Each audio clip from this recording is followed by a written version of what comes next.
A new fraud has been unearthed. A fraud linked to Rishi Sunak, the country's finance minister. In 2020, he introduced a pandemic relief scheme, a scheme to provide financial assistance to British citizens. 2 years on, the scheme is back in news, not for helping the people of Britain, but for the money it has lost, £17 billion.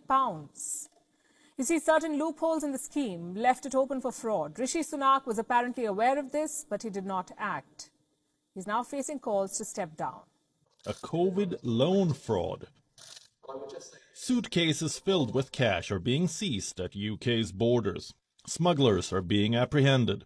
Questions are being asked. The answers are linked to a scheme that was Sunak's brainchild. In April 2020, Chancellor Sunak introduced a pandemic relief plan. The aim was to help British citizens financially. The plan allotted a total of £80 billion.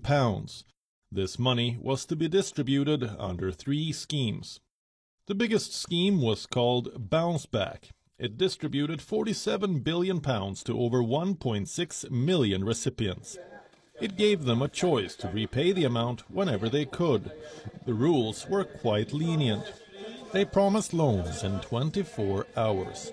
All that the borrowers had to do was to self-certify COVID problems with little paperwork.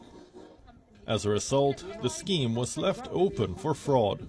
A report says £17 billion of this money is never going to bounce back, and £4.9 billion have been lost to fraudsters.